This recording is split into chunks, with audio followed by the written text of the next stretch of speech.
আজকের যে রেসিপিটি করবো এটা নাস্তার রেসিপি। সেই জন্য এখানে আমি 1 কাপ নিয়ে নিয়েছি ময়দা, স্বাদ মতো লবণ দিয়ে দিচ্ছি। খুব শক্ত একটা ডো বানাবো। এখানে 1 টেবিল চামচ দিয়ে দিচ্ছি সয়াবিন তেলটা।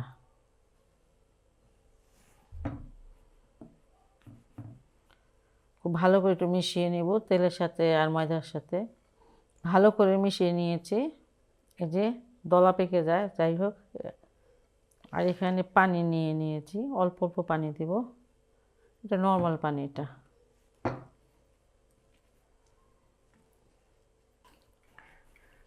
একটু যেহেতু একটু শক্ত করে ডোটা বানাতে হবে, এই জন্য আপনি কম কম হলে 4-5 মিনিট একটু মুছে নিতে হবে।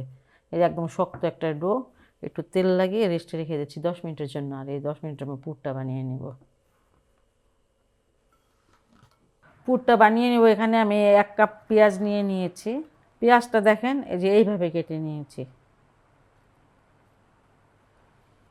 শুকনো মরিচের গুঁড়া সেখানে এটা আধা চামচ দিয়ে দিচ্ছি। গরম মশলার গুঁড়া সেটা 1/4 চামচ দিলাম। চাট মশলাটা আধা চামচ দেব। চাট মশলা দিয়েছি এই জন্য লবণটা একটু কম দেব। মশলার সাথে পেঁয়াজের সাথে খুব ভালো করে মেখে নিতে হবে। এখানে 2 টেবিল চামচ দিয়ে দেব ব্রেড ক্রাম্ব। এটা ঘরে বানানো ব্রেড ক্রাম্বটা। সব কিছু মাখিয়ে নিয়েছি, এটা আমি এক সাইডে এখন রেখে দেব। ডোটা এখন নাস্তাটা বানানোর জন্য রেডি। ছোটো ছোটো করে লেচি কেটে নিব।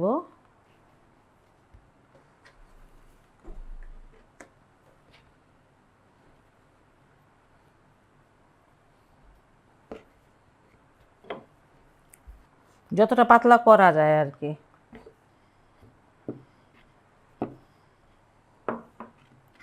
এই যে একদম পাতলা হবে, এভাবে আমি শীটটা বানিয়ে নিয়েছি। আর পেঁয়াজের পুরটা দিব এখান থেকে, এই যে একটু দূরে দিব, মাঝামাঝি না, কিন্তু দেখা যায় এদিকে 2 ভাগ থাকবে, এদিকে 1 ভাগ থাকবে এমন। ময়দার পানিটাকে যে মিলে একটা আঠার কাজ করবে, সেটা আমি চারিদিকে লাগিয়ে দিচ্ছি। এখানে আমি 2 চামচ নিয়ে নিয়েছি ময়দা, আর 2 চামচ নিয়ে নিয়েছি, 2 চামচ থেকে একটু বেশি নিয়ে নিয়েছি পানি, আর 2 চামচ নিয়েছি ময়দা, এই যে এই চামচটা। তারপরে এটাকে ভালো করে মিক্স করে নিয়েছি। এই 2টা সাইড এই যে এইভাবে দিয়ে দিবেন।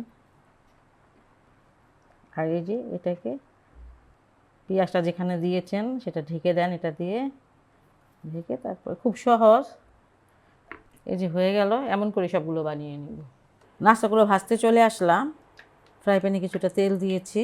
খুব গরম তেলে দিবেন না, একদম আগুনের মতন গরম এমন তেলে দিবেন না, হালকা হালকা গরম সেই তেলটাতে দিবেন, তাহলে এটা মানে ভাজাটা সুন্দর হবে। উল্টিয়ে দিচ্ছি। কালারটা মাশাআল্লাহ অনেক সুন্দর হয়েছে। এই দিকটা আমি কম আঁচে 7 মিনিট ভেজে নিয়েছি, ওই দিকটা হয়তো 2-3 মিনিট লাগবে।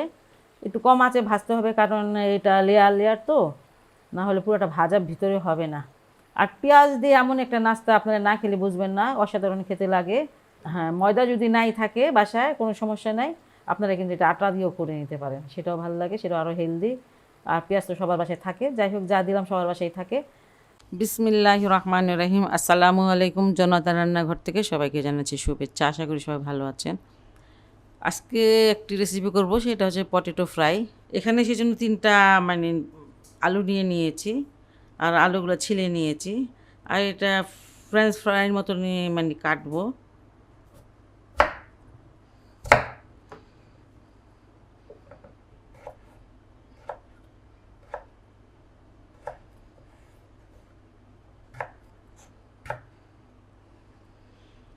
আলুগুলো আমি কেটে নিয়েছি, এখন আমি এটা ধুয়ে নিব। এটার মধ্যে যে কষ্ট থাকে সেটা ফেলে দিব।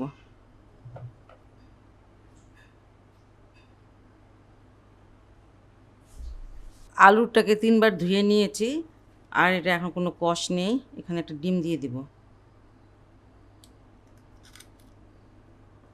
চিলি ফ্লেক্স 1 চামচ দিয়ে দিলাম।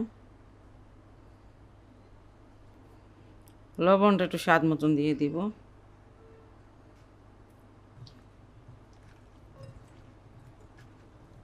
ডিম দিয়ে সবগুলো আগে মাখিয়ে নিতে হবে।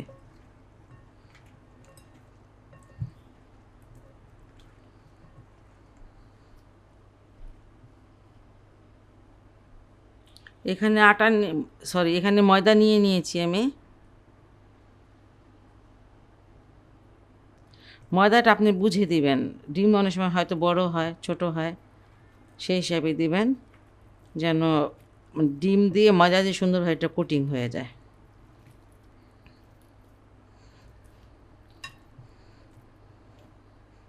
ওয়ান থার্ড কাপ নিয়েছিলাম, তার থেকে অর্ধেকটা লেগেছে, অর্ধেকটা লাগেনি। আর ডিমটা যদি বেশি বড় হইতো তাহলে হয়তো বা পুরাটা লেগে যেত। যাই হোক, এটা আমার মাখানো হয়ে গেল, এটা আমি এখন ভাজতে চলে যাব। আলুগুলো ভাজতে চলে আসলাম, আর আলুগুলো ভাজার আগে একটা চামচ দিয়ে সুন্দর করে আবার নাড়িয়ে নেবেন, মানে নেড়ে নেবেন। তারপরে এই যে ভেজে নেবেন, একটা চামচ দিয়ে দিয়ে দিয়ে দিচ্ছি। আর একসাথে জড়ো করে দেওয়া যাবে না, তাহলে একটার সাথে একটা লেগে যাবে। তেলটাকে গরম করে আঁচটা একদম কমিয়ে রেখেছি।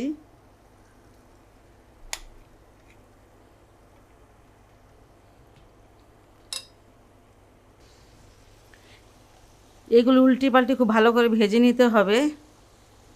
কালারটা আপনার পছন্দ মতন যখন হবে তখন নামিয়ে নেবেন। এটা প্রায় ভাজা হয়ে গেছে, আর একটু ভাজা লাগবে। ভাজাটা যখন হয়ে যাবে তখন দেখবেন যে আলুগুলো খুব হালকা পাতলা হয়ে গেছে।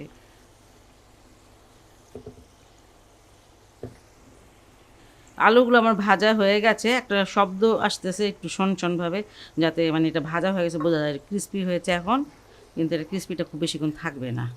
এটা ভেজে খুব তাড়াতাড়ি খেতে হয়। ফ্রেঞ্চ ফ্রাই তো সেটাও তো ক্রিস্পি থাকে না, এটা কিন্তু তার চেয়েও খেতে অনেক ভালো। আপনারা কিন্তু এটা বাসায় অবশ্যই ট্রাই করতে পারেন। আর আমার চ্যানেলকে লাইক করবেন, সাবস্ক্রাইব করবেন। সবাই ভালো থাকুন, সুস্থ থাকুন, নিরাপদে থাকুন, এই দোয়া করি। আল্লাহ হাফেজ।